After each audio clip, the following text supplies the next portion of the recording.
Hi friends, Nisha cooking ಚಾನಲ್ಗೆ ಸ್ವಾಗತ. ಇವತ್ತು ನೋಡ್ರಿ ನಾನೊಂದು ಕಿಚಡಿ ರೆಸಿಪಿನ ಮಾಡಿ ತೋರಿಸ್ತಾ ಇದ್ದೀನಿ. ಯಾವುದಂದರೆ ಹೆಸರು ಕಾಳಿನ ಕಿಚಡಿ. ನಮ್ಮ ದೇಹಕ್ಕೆ ಆರೋಗ್ಯಕರವಾದಂಥ ಮತ್ತು ನಮ್ಮ ದೇಹಕ್ಕೆ ತಂಪು ಕೊಡುವಂಥ ಹೆಸರು ಕಾಳಿನ ಕಿಚಡಿ ಮಾಡ್ತಾಯಿದ್ದೀನಿ. ಇದನ್ನು ಮೊಸರು ಬಜ್ಜಿ ಜೊತೆ ತಿಂತಾಯಿದ್ರೆ ಸೂಪರಾಗಿರುತ್ತೆ ಫ್ರೆಂಡ್ಸ್. ಹಾಗಾದರೆ ನೀವು ಕೂಡ ಮಾಡ್ಕೊಂಡು ತಿಂದು ನೋಡಿರಿ. ರೆಸಿಪಿ ಇಷ್ಟ ಆದರೆ ನಮ್ಮ ನಿಶಾ ಕುಕಿಂಗ್ ಚಾನಲ್ಗೆ ಸಬ್ಸ್ಕ್ರೈಬ್ ಮಾಡಿಕೊಡ್ರಿ. ಹಾಗೆ ವಿಡಿಯೋನ ಸ್ಕಿಪ್ ಮಾಡದೆ ನೋಡಿ ಸಪೋರ್ಟ್ ಮಾಡಿ ಅಂತ ಕೇಳ್ತಾ ಇದ್ದೀನಿ. ನೋಡಿರಿ ಎಷ್ಟು ಚೆನ್ನಾಗಿ ಬಂದಿದೆ ಕಿಚಡಿ ಅಂತ ನೋಡ್ತಾ ಇರ್ಬೋದು. ಮಾಮೂಲಿ ನಾವು ಸಾರು ಪಲ್ಯಗಳನ್ನು ತಿಂದಿರ್ತೀವಿ. ಈ ಥರ ಒಂದ್ಸರಿ ಕಿಚಡಿನ ಟ್ರೈ ಮಾಡಿ ಹೇಗೆ ಬರುತ್ತೆ ಅಂತ ಹೇಳಿ. ಹಾಗಾದರೆ ಈಗ ನೋಡಿರಿ ಕಿಚಡಿ ಹೇಗೆ ಮಾಡೋದು ಅಂತ ನೋಡ್ಕೊಂಬರೋಣ. ಇಲ್ಲಿ ನಾನು ಕುಕ್ಕರಿಗೆ 2 ಕಪ್ಪಷ್ಟು ಹೆಸರು ಕಾಳನ್ನ ತೊಗೊಂಡಿದ್ದೀನಿ. ಅಂದರೆ 2 ಗ್ಲಾಸಿಗೆ 2 ಕಪ್ಪು, ಅಂದರೆ ಟೀ ಕುಡಿತೀವಲ್ಲ ಆ ಕಪ್ನಲ್ಲಿ 2 ಕಪ್ ಹೆಸರು ಕಾಳನ್ನು ತೊಗೊಂಡಿದ್ದೀನಿ. ಇದನ್ನು ಕ್ಲೀನಾಗಿ ವಾಶ್ ಮಾಡ್ಕೊಂಬನ್ನಿ. ನೋಡಿರಿ ಚೆನ್ನಾಗಿದೆ ಹೆಸರು ಕಾಳು. ಇದನ್ನು ತೊಳ್ಕೊಂಬರೋಣ. ವಾಶ್ ಮಾಡ್ಕೊಂಬಂದ್ಬಿಟ್ಟು ಕುದಿಯೋಕ್ಕೆ ಬೇಕಾದಷ್ಟು 2 ಗ್ಲಾಸಷ್ಟು ನೀರು ಹಾಕಿ 2 ವಿಸಿಲ್ ಹಾಕಿಸ್ಬೇಕು. ಜಾಸ್ತಿ ಕುದಿಬಾರ್ದು ಇದು. ನೋಡಿರಿ ಇಷ್ಟು ಕುದ್ರೆ ಸಾಕು, ಪೂರ್ತಿಯಾಗಿ ಕುದಿಯೋ ಅವಶ್ಯಕತೆ ಇಲ್ಲ. 2 ವಿಸಿಲ್ ಆದರೆ ಸಾಕು. ಇವಾಗ ಕಿಚಡಿ ಮಾಡೋಕ್ಕೆ ಏನು ಬೇಕು ಅಂತ ನೋಡ್ಕೊಳ್ರಿ. ಇಲ್ಲಿ ನೋಡಿ ನಾನು ಒಗ್ಗರಣೆಗೆ 2 ಉಳ್ಳಾಗಡ್ಡಿ ಮತ್ತು 2 ಟೊಮ್ಯಾಟೊ, ಒಂದು 4-5 ಹಸಿಮೆಣಸಿನ್ಕಾಯಿ ತೊಗೊಂಡಿದ್ದೀನಿ. ಒಗ್ಗರಣೆಗೆ ಸ್ವಲ್ಪ ಕರಿಬೇವು ಸೊಪ್ಪು ತೊಗೊಂಡಿದ್ದೀನಿ. ಇಲ್ಲಿ ಡ್ರೈ ಮಸಾಲಾನ ತೊಗೊಂಡಿದ್ದೀನಿ, ಒಣ ಮಸಾಲೆ. 1-2 ಇಂಚಷ್ಟು ಚಕ್ಕೆ, 1 ಸ್ಪೂನಷ್ಟು ಶಾಜೀರಾ, ಪಲಾವ್ ಎಲೆ, ಒಂದು ಅರ್ಧ ಸ್ಪೂನು ಲವಂಗ, ಒಂದು ಅರ್ಧ ಸ್ಪೂನು ಕಾಳು ಮೆಣಸು, ಆಮೇಲೆ ಜಾಪತ್ರೆ ತೊಗೊಂಡಿದ್ದೀನಿ. ಇಲ್ಲಿ ಕುದಿಸಿದಂಥ ಹೆಸರು ಕಾಳು, ಒಂದು ಅರ್ಧ ಕಪ್ಪಷ್ಟು ಪುದೀನ, ಅರ್ಧ ಕಪ್ಪು ಮೆಂತ್ಯಕಾಳು ತೊಗೊಂಡಿದ್ದೀನಿ.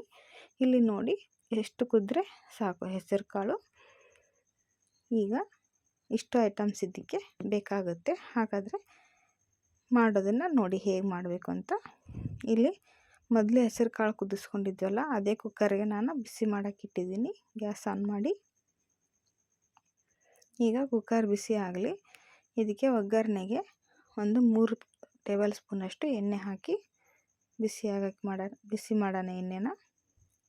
ಎಣ್ಣೆ ಕಾಯಲಿ ಚೆನ್ನಾಗಿ.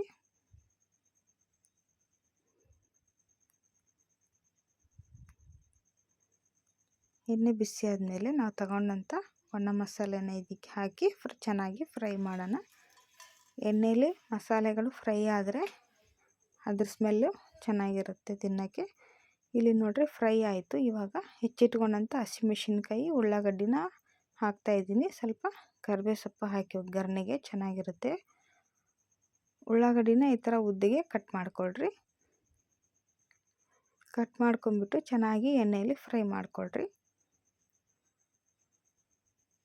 ಅಂದರೆ ಉಳ್ಳಾಗಡ್ಡಿ ಚೆನ್ನಾಗಿ ಕೆಂಪಿಗೆ ಫ್ರೈ ಆಗಬೇಕು, ಅಂದರೆ ಕಿಚಡಿಗೆ ಒಳ್ಳೆ ಟೇಸ್ಟ್ ಕೊಡುತ್ತೆ.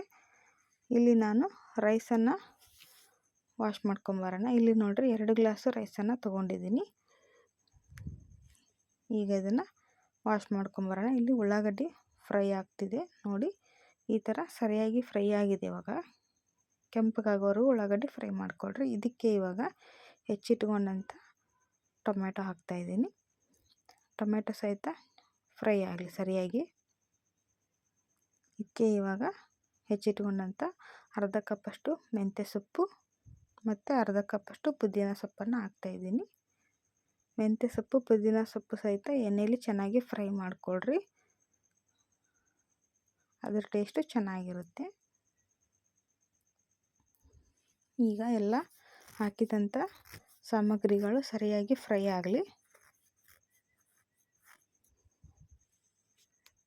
ಈಗ 1 ನಿಮಿಷ ಫ್ರೈ ಆಯಿತು. ಇದಕ್ಕೆ ಇವಾಗ 1-2 ಸ್ಪೂನಷ್ಟು ಶುಂಠಿ ಬೆಳ್ಳುಳ್ಳಿ ಕೊತ್ತಂಬರಿ ಪೇಸ್ಟನ್ನು ಹಾಕ್ತಾಯಿದ್ದೀನಿ. ನಾನು 2 ಟೀ ಸ್ಪೂನಷ್ಟು ಕೊತ್ತಂಬರಿ, ಬೆಳ್ಳುಳ್ಳಿ ಮತ್ತು ಶುಂಠಿನ ಪೇಸ್ಟ್ ಮಾಡಿ ತೊಗೊಂಬಂದಿರುವಂಥದ್ದು. ಇದನ್ನು ಸಹಿತ ಚೆನ್ನಾಗಿ ಫ್ರೈ ಮಾಡಿಕೊಳ್ರಿ. ಹಸಿ ಸ್ಮೆಲ್ ಹೋಗೋವರೆಗೂ ಎಣ್ಣೆಯಲ್ಲಿ ಬಾಡಿಸ್ಕೊಳ್ರಿ. ಅಂದರೆ ಅದರದ್ದು ಅರೋಮಾ ಬರುತ್ತೆ, ಚೆನ್ನಾಗಿರುತ್ತೆ ಅವಾಗ. ಈಗ ಇದಕ್ಕೆ ಖಾರಕ್ಕೆ ಹಸಿಮೆಣಸಿನ್ಕಾಯಿ ಪೇಸ್ಟನ್ನು ಹಾಕ್ತಾಯಿದ್ದೀನಿ. ಈ ಖಾರ ಮಾಡೋದು ಹೇಗೆ ಅಂತ ತೋರಿಸಿದ್ದೀನಿ ನಾನು, ನಮ್ಮ ಚಾನಲ್ನಲ್ಲಿದೆ, ಹೋಗಿ ನೋಡಿರಿ, ಸರ್ಚ್ ಮಾಡಿ. ಚೆನ್ನಾಗಿರುತ್ತೆ. ಹಸಿಮೆಣಸಿನ್ಕಾಯಿ ಖಾರ ಹಾಕ್ಕೊಳ್ರಿ. 1-2 ಸ್ಪೂನಷ್ಟು ಖಾರಕ್ಕೆ ನಿಮಗೆ ಎಷ್ಟು ಬೇಕೋ ಅಷ್ಟು ಹಾಕಿರಿ. ನಾನಿಲ್ಲಿ 2 ಸ್ಪೂನಷ್ಟು ಹಾಕ್ತಾಯಿದ್ದೀನಿ. ಅಂದರೆ ಒಂದು 4-5 ಹಸಿಮೆಣಸಿನ್ಕಾಯಿ ಹೆಚ್ಚಿ ಹಾಕಿದ್ದೀನಿ. ಅದು ಕೂಡ ಸ್ವಲ್ಪ ಖಾರ ಬಿಟ್ಟಿರುತ್ತೆ. ಆ ಖಾರಕ್ಕೆ 2 ಸ್ಪೂನ್ ಆದರೆ ಸಾಕಾಗುತ್ತೆ ರೈಸ್ಗೆ. ಇವಾಗ ವಾಶ್ ಮಾಡ್ಕೊಂಬಂದಂಥ ರೈಸನ್ನು ಒಗ್ಗರಣೆಲಿ ಹಾಕಿ ಸ್ವಲ್ಪ ಹೊತ್ತು ಫ್ರೈ ಮಾಡಿರಿ. ಚೆನ್ನಾಗಿರುತ್ತೆ. 1 ನಿಮಿಷ ಫ್ರೈ ಮಾಡಿದ್ರೆ ಸಾಕು. ರೈಸ್ ಉದುರುದ್ರಾಗಿ ಬರುತ್ತೆ. ಜಾಸ್ತಿ ಫ್ರೈ ಮಾಡೋ ಅವಶ್ಯಕತೆ ಇಲ್ಲ. ಈಗ ಎಲ್ಲ ಮಸಾಲೆ ಹೊಂದ್ಕೊಳ್ಳೋ ಥರ ರೈಸನ್ನು ಮಿಕ್ಸ್ ಮಾಡ್ತಾ 1 ನಿಮಿಷ ಅಷ್ಟೇ ಫ್ರೈ ಮಾಡಿಕೊಡ್ರಿ. ಚೆನ್ನಾಗಿ ಬರುತ್ತೆ. ಅಂದರೆ ರೈಸು ಮುದ್ದೆ ಆಗೋದಿಲ್ಲ. ಈಗ ಇದಕ್ಕೆ ಕುದಿಸಿಟ್ಟಂಥ ಹೆಸರು ಕಾಳನ್ನು ಹಾಕ್ಕೊಳ್ಳೋಣ. ಅದ್ರ ಕಟ್ಟು ಸಮೇತ ಹಾಕ್ಕೊಳ್ರಿ. ಕಟ್ಟು ಬಸ್ತು ಹಾಕ್ಕೊಂಡ್ರೆ ಟೇಸ್ಟು ಅಷ್ಟೊಂದು ಬರೋಂಗಿಲ್ಲ. ಆದರೆ ಕುದಿಸಿದಂಥ ಕಟ್ಟು ಜೊತೆ ಹಾಕಿದರೆ ರೈಸು ತುಂಬ ಚೆನ್ನಾಗಿರುತ್ತೆ ಕಿಚಡಿ. ಈಗ ಇದಕ್ಕೆ 2 ಗ್ಲಾಸು ಅಕ್ಕಿಗೆ 4 ಗ್ಲಾಸು ನೀರನ್ನು ಹಾಕ್ತಾಯಿದ್ದೀನಿ ನಾನು. ಹಾಕಿ ರುಚಿಗೆ ತಕ್ಕಷ್ಟು ಉಪ್ಪು ಹಾಕ್ಕೊಳ್ರಿ. ಈಗ ಇನ್ನೊಂದು ಸರಿ ಮಿಕ್ಸ್ ಮಾಡಿಬಿಟ್ಟು ಇದಕ್ಕೆ 1 ಸ್ಪೂನು ಗರಂ ಮಸಾಲ, 1 ಸ್ಪೂನು ಧನಿಯಾ ಪುಡಿ ಹಾಕಿ ಇನ್ನೊಂದು ಸರಿ ಸರಿಯಾಗಿ ಮಿಕ್ಸ್ ಮಾಡಿರಿ. ಎಲ್ಲ ಫ್ರೈ ಆಗೋ ಥರ ಮಿಕ್ಸ್ ಮಾಡಿಬಿಟ್ಟು ಲಿಡ್ ಕ್ಲೋಸ್ ಮಾಡಿ 3 ವಿಸಿಲ್ ಬರ್ಸಿದ್ರೆ ಕಿಚಡಿ ರೆಡಿ ಆಗುತ್ತೆ. ಈಗ ನೋಡಿರಿ, ಲಿಡ್ ಕ್ಲೋಸ್ ಮಾಡಿಬಿಟ್ಟು 3 ವಿಸಿಲ್ ಹಾಕ್ಸಿದ್ರೆ ಹೆಸರು ಕಾಳಿನ ಆರೋಗ್ಯಕರವಾದಂಥ ಕಿಚಡಿ ರೆಡಿ ಆಯಿತು. ಇವಾಗ ನೋಡಿರಿ ಹೇಗೆ ಬಂದಿದೆ ಅಂತ ತೋರಿಸ್ತಾ ಇದ್ದೀನಿ ನಾನು.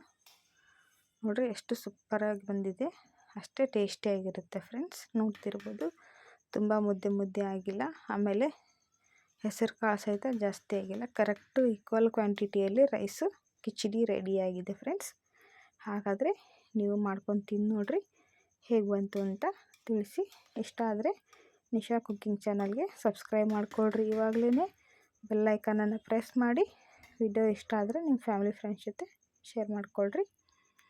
ಈಗ ನಾನಿಲ್ಲಿ ಕಿಚಡಿನ ಸರ್ವ್ ಮಾಡ್ತಾಯಿದ್ದೀನಿ.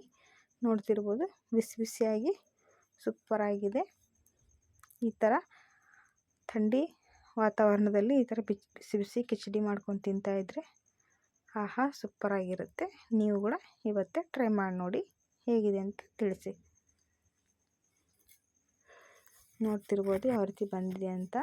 ಇಲ್ಲಿ ಯಾವುದೂ ಜಾಸ್ತಿ ಆಗಿಲ್ಲ, ಎಲ್ಲ ಕರೆಕ್ಟಾಗಿ ಚೆನ್ನಾಗಿ ಪ್ರಿಪೇರ್ ಆಗಿದೆ ರೈಸು.